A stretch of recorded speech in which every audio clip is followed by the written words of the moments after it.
I think they said I staged everything. It was fake. I'm a phony. I don't know how I could have staged a blizzard. The number one comment people left was I did very large generator systems for computer centers. I have to talk about the negative comments. Like I was looking for sympathy. Wanted the viewers to feel sorry for me. We're so worried about my health and that I was going to have a heart attack or a stroke. Marauders, welcome back to the channel.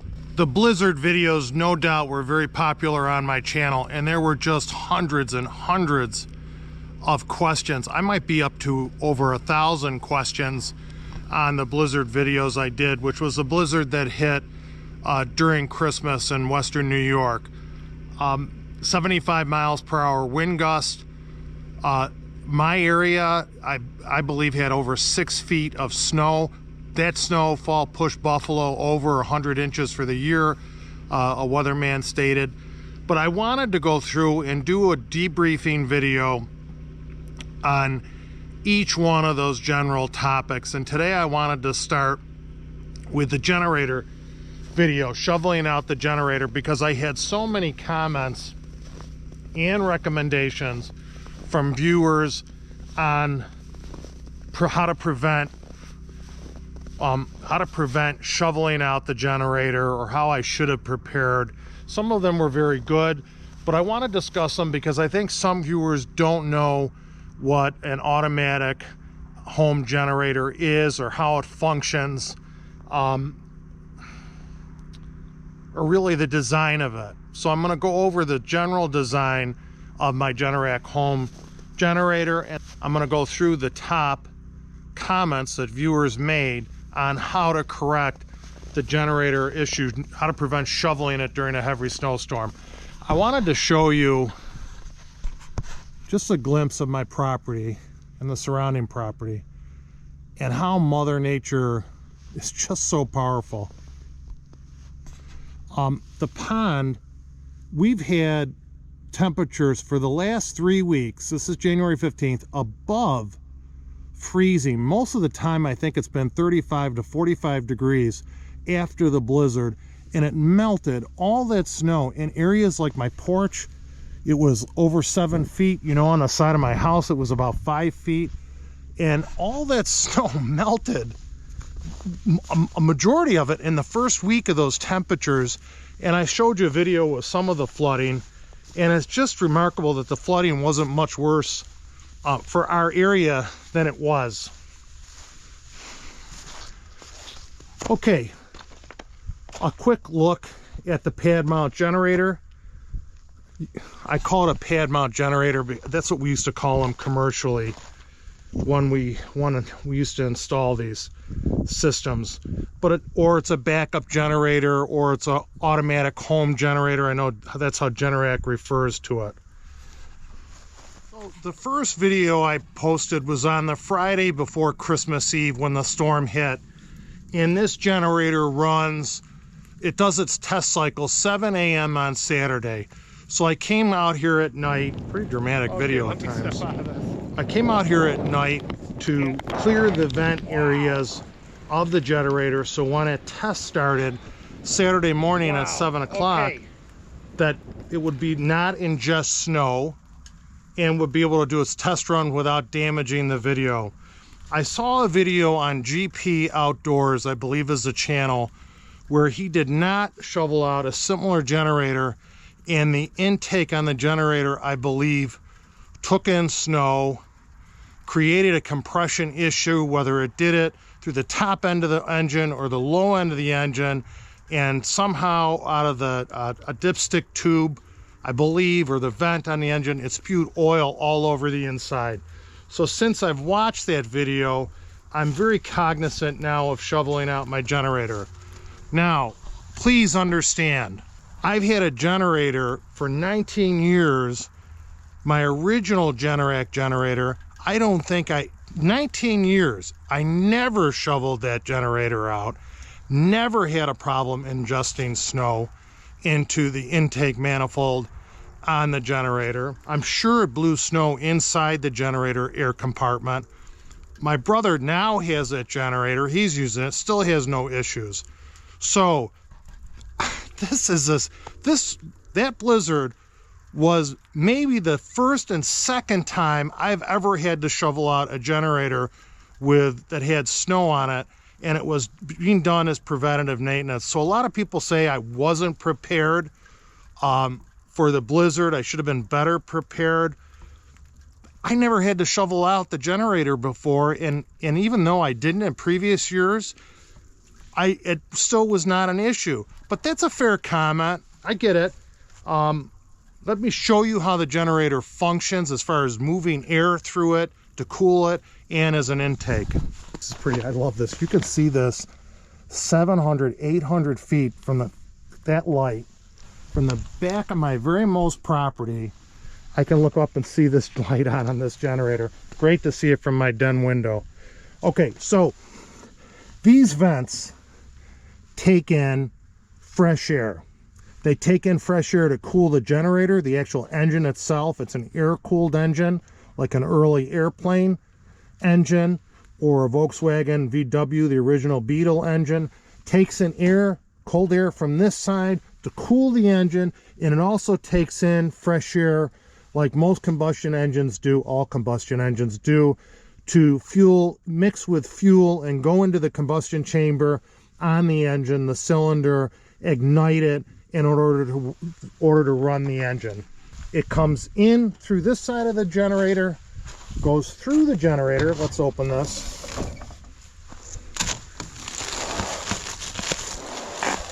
I saw this happen on another generator where that came off when a guy opened it. So the air goes through the generator, propelled by a fan, goes through the generator, cools the engine. You can see the cylinder head here. There's no radiator. Goes through, cools the engine, a little bit of cooling on the generator, that's the exhaust, and goes out through these vents. You can see that it's also siphoning air off those vents for the intake. This is the air box. This is the ductwork to feed the air box from that vent louver on this side. And it goes into the engine, the carburetor mixes it with fuel, and it combusts and runs the engine. And that's why it's so important not to have obstructions like snow or a plant on this end of the generator or at the opposite end. Really should be 3 feet. I should clean up this plant. Now, viewers know more than I do. A lot of you do, and a good suggestion, and I totally missed this vent. One viewer told me to make sure I have this vent cleared, which I didn't. My son was trying to clear the back of the generator, and I kept telling him, no, you don't have to do it. And I was wrong. I believe I was wrong. A viewer told me that vent is important. You can see the ductwork to cool the actual, looks like that vent actually cools the interior components of the generator. So now when I shovel this, I'm going to have to make sure that's clear. Okay, people. Laughing, I feel like I'm a teacher. I'm not an expert on this generator. I understand the basic functions of it. I've had a generator for over 20 years. This is my second one. My first generator is going on 21 years. My brother's had it for 2 years. I think I know a little bit about generators, how these automatic generators work. Marauders, I had to break this video up into 2 separate filming a week apart. Last week I had to cut it short because we were going to someone's house. The Buffalo Bills were playing the Miami Dolphins. This week, the Bills had just lost to the Cincinnati Bengals. And if the Bills were going to lose to any team, I'm glad it was the Cincinnati Bengals. I'm going to think they're a first-class outfit. Hats off to the Cincinnati Bengals. You have a great team. I wish you luck in the AFC Championship game. I'll be rooting for you. I think a lot of Bills fans will. Our weather changes in Western New York. I'll say it briefly. I did it in the first video. I don't know if you can see it Try shutting the camera. If the sun was out, this would be that much prettier. I just love when the snow is sticking to the trees, the limbs. Look at that pine tree.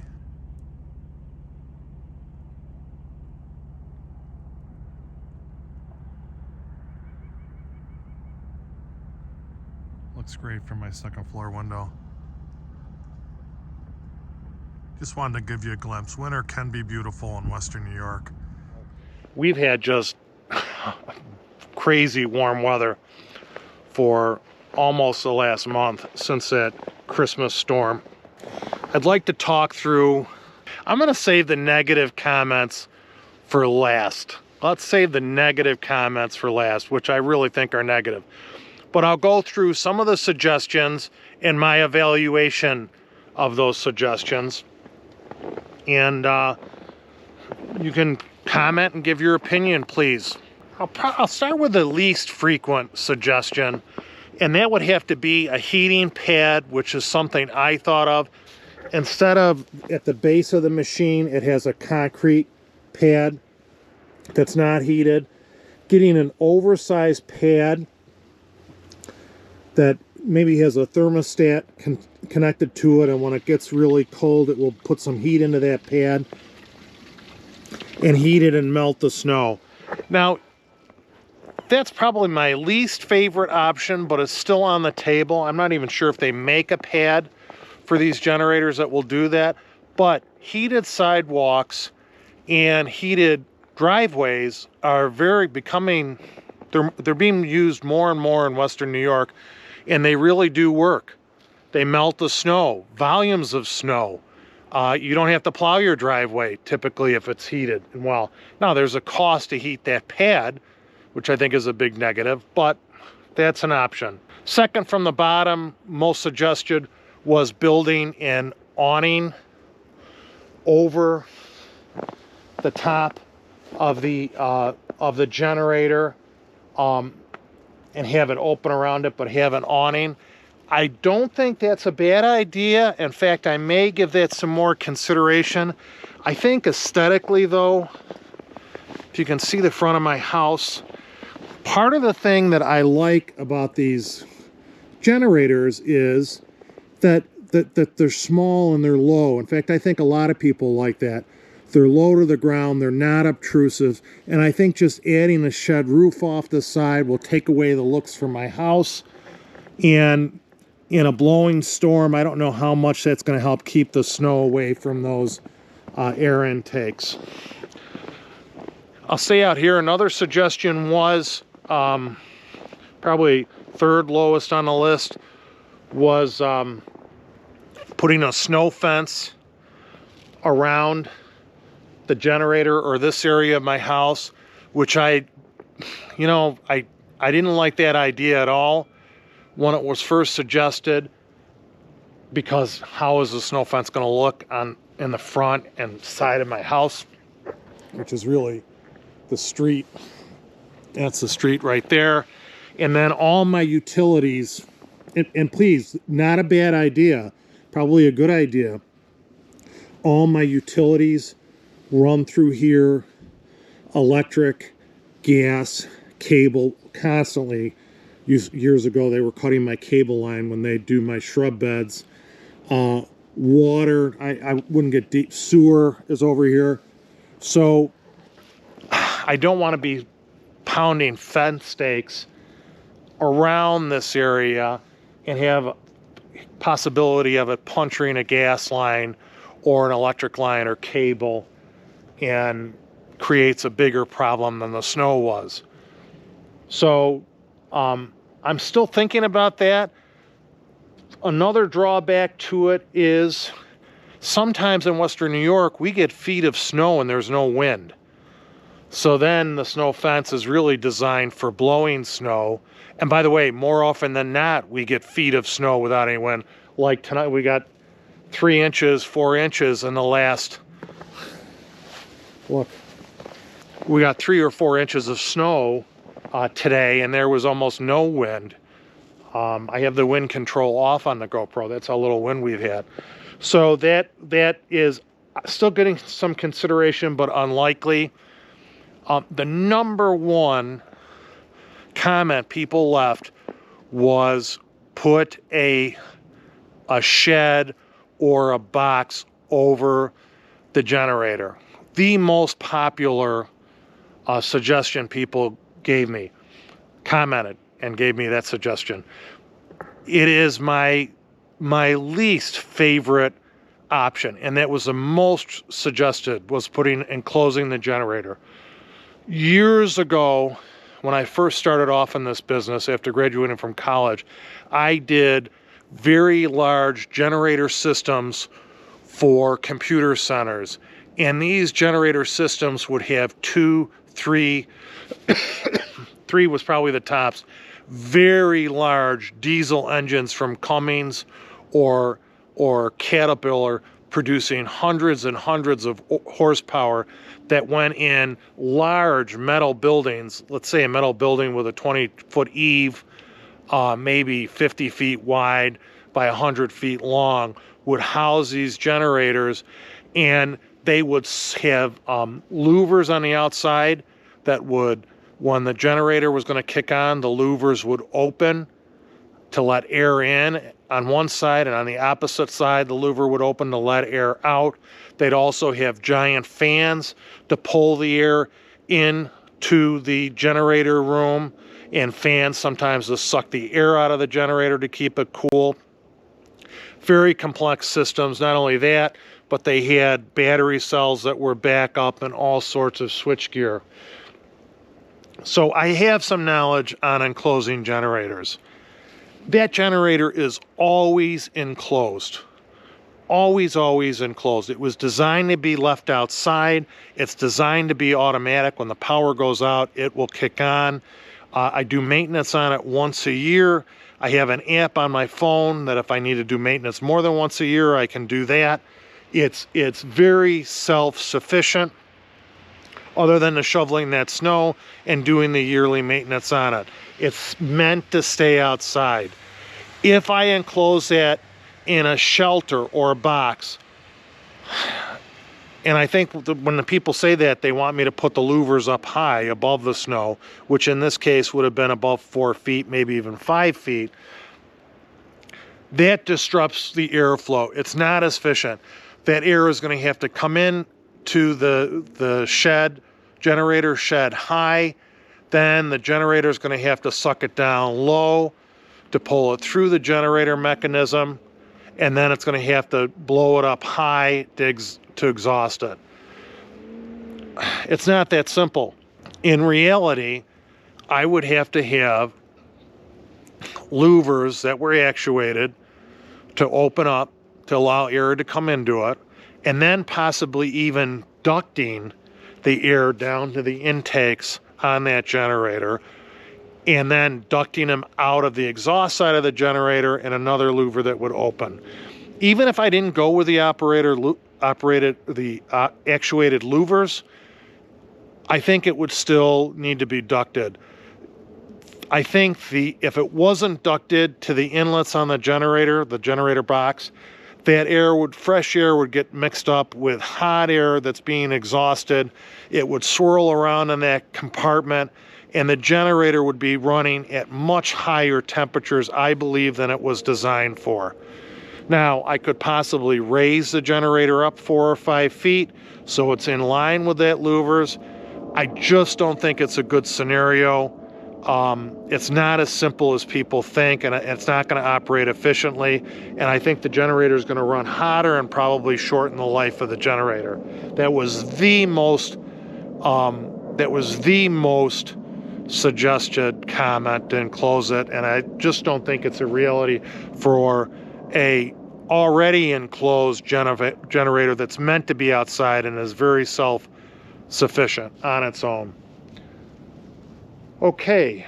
Oh, and not to mention, having another box on the outside of my house, again, I don't think is going to be attractive to look at a shelter or a shed on the side of my house. I really don't think that's something that I want to do.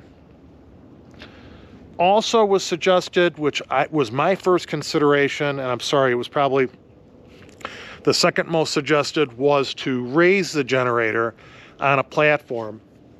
And we do that with electric heating and cooling systems. We raise them. There's no furnace involved. Heating cooling is produced electrically. That's a new thing in our area. I want to say it's almost like an electric heat pump. But those are left outside, and we do elevate those so that they don't get blocked with snow 3-4 feet off the ground, and that seems to work. So elevating the generator was my number one. In my mind, the number one on my list to elevate the generator, and that's still under consideration, and so are the other ones, mildly under consideration, but I like the idea of elevating the generator up 2 or 3 feet. It's still going to be kind of obtrusive, but maybe I could do some taller plantings around the perimeter of the end of my house, like I used to have trees here that blew down in a windstorm. Have to talk about the negative comments, which really drive me crazy. Negative comments really drive me crazy. Okay, let's talk about negative comments. First of all, I was told that I wasn't prepared for a once-in-a-generation snowstorm. I kind of take objection to that because I thought I was very prepared between my snow removal equipment and having the right clothing to go out and to shovel my generator. I shoveled my generator before the snow was a problem. So I don't see how I could have been better prepared. I've never had to shovel a generator in 19 years, and that blizzard I had to shovel it twice. Then someone said I staged everything. It was fake. I'm a phony. I don't know how I could have staged a blizzard. The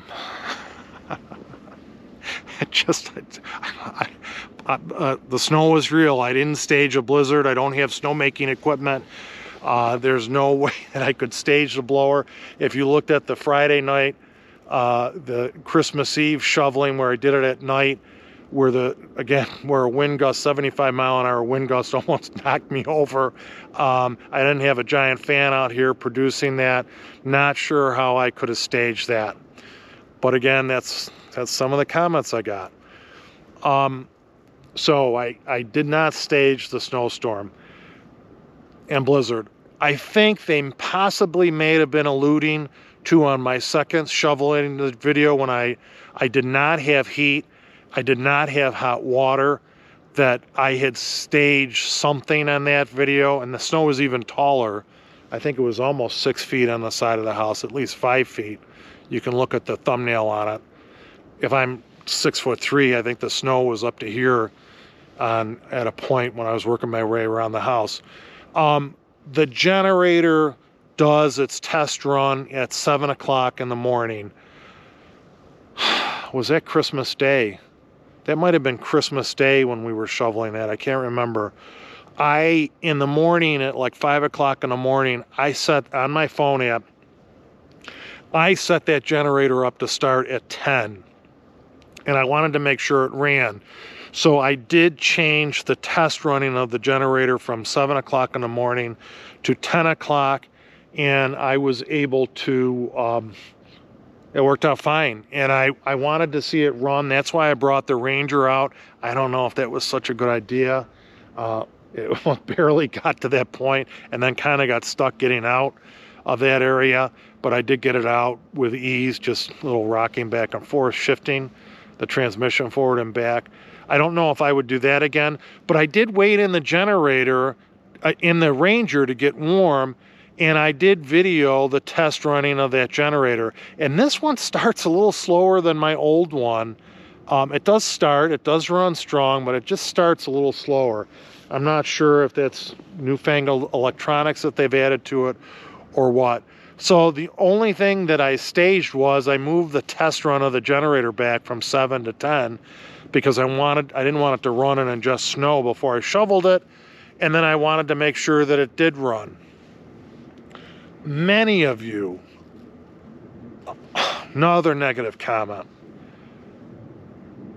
Several people commented that like I was looking for sympathy, wanted the viewers to feel sorry for me. Please do not ever feel sorry for me. I have to tell you, this was an adventure shoveling out that generator. I was not upset over it. I knew I could shovel it out and was optimistic that it would run fine. It was good exercise for me. So don't ever feel sorry for me. Shoveling out that generator was not...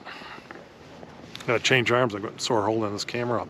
Shoveling out the generator for me was, it was just another task I have to do around this property. The second time I was thankful that my son helped me. Of course I'm tense. In the one video where I shoveled my heating vents, someone commented that I was curt with my wife, telling her what to do. I did prep her and walk through the house on the switchgear, the circuit breakers that I wanted her to flip. But I was anxious to see it run. That was Christmas Day, I believe, and we had no heat or hot water, and I was never...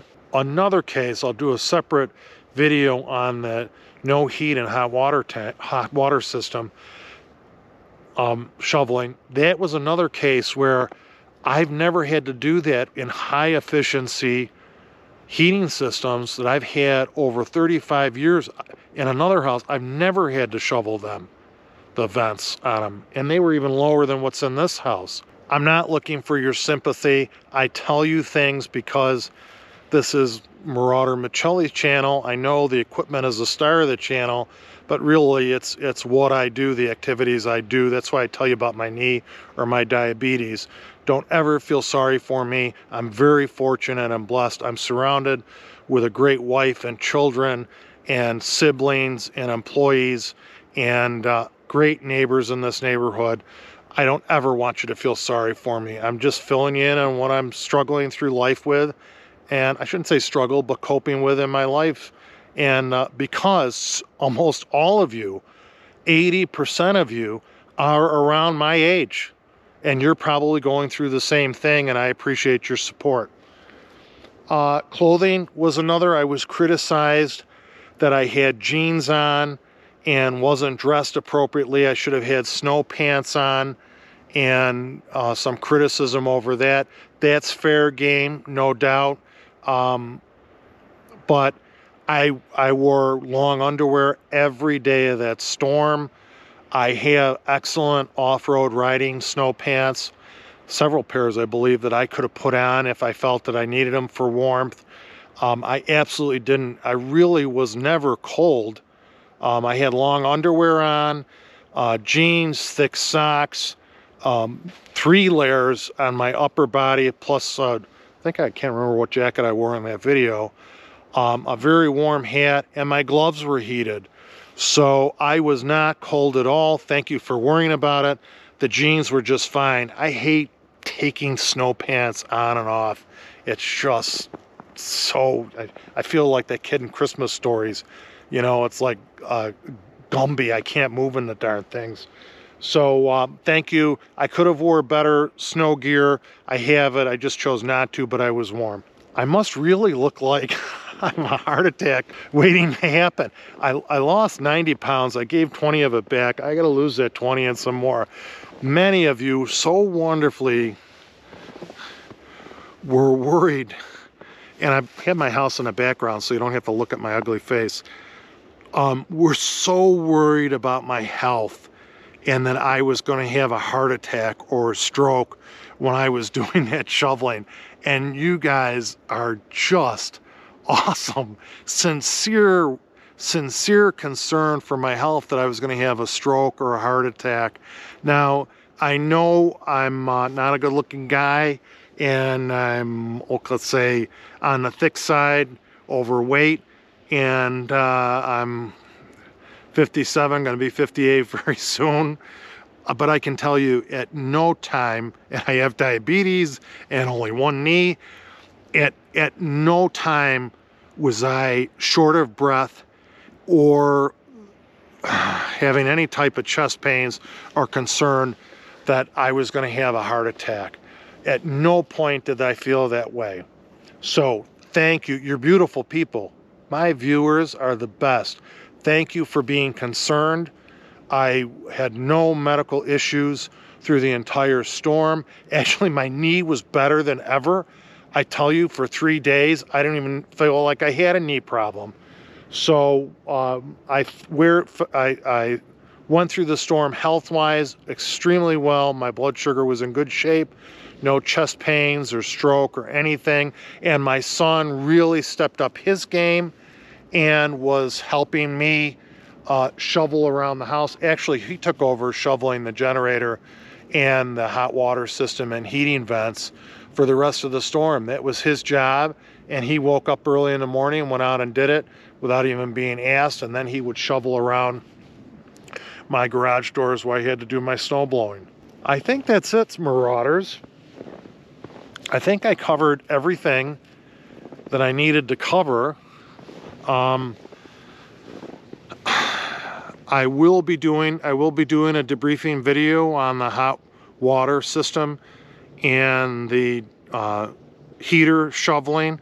I'll also be doing a video on my snow blowing, the driveway. A lot of comments on I don't know what I'm doing with a chute or how to run that machine.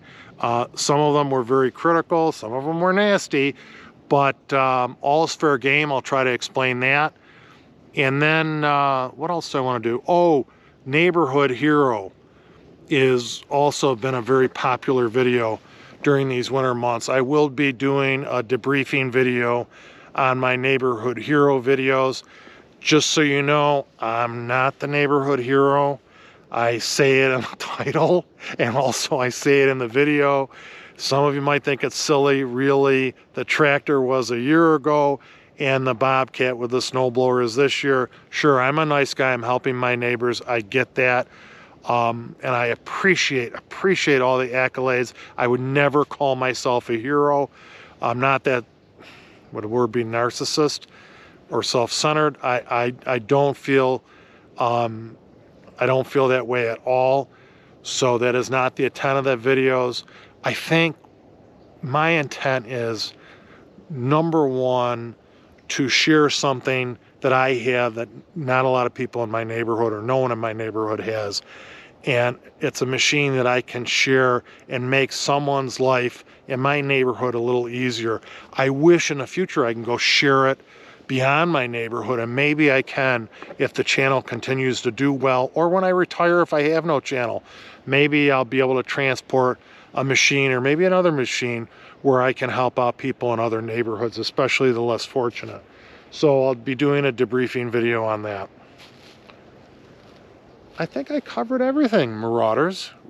I hope you watch the debriefing videos. I think you'll find them interesting. Truly appreciate the support that all of you have given me this last month. I think we're approaching 750,000 views in 3 weeks. Which is, for my little channel, that's incredible. Thank you for coming out and supporting my channel. I think I might break 3 million views in February, so this was a big month for my channel. All of you that have watched my videos, you know I appreciate you giving up your precious time to watch my videos and see what I'm doing. You're awesome. And those of you who comment, the same thing. I like reading. I read all the comments and I try to answer all the comments. And thank you for subscribing. Please subscribe. I looked it up today. 94.7% of all my viewers aren't subscribed to my channel. It costs you nothing to comment, watch my videos, or subscribe. So I hope you consider subscribing to my channel. Most of you guys are my age. Women, I got a lot of women who are watching these videos. Awesome, with some great comments. So I'm, you know, I appreciate all the viewers, and us Marauders have to stick together, especially in our age bracket, and you guys are awesome. So I think that's it, guys. I think that's it. I hope you look forward to the next debriefing video. I think I covered everything on the generator. Our power did not go out, but it was ready in case it did go out. Quick, should have mentioned this earlier in the video. Maybe I did, I can't remember. It was a week ago. 16,000 households were without power in my town and in this county. They were without power. The death toll from the storm is up to 42, the last I looked. And a lot of people died in their cars. A lot of people died shoveling, or cars were stuck. Someone very prominent in our town died walking the first day of the storm, like his vehicle got stuck. Someone died. They were on an oxygen machine. They lost power and the machine couldn't produce oxygen, and they died. That came up on my phone. So, God bless you all. Thanks for watching these videos. I hope you continue to watch. I hope I answered most of your questions on the generator shoveling, and we'll pick it up on the next video. Thank you, guys. I'm not sure how my house looks. Oh, the house looks nice.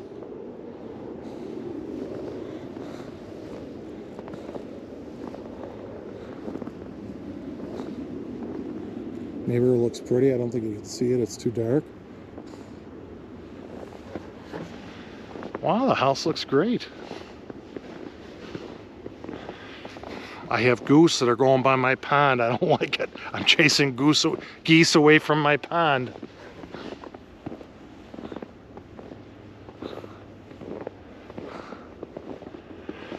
Proper, the trees look really pretty with the snow sticking to the trees, and there's no wind.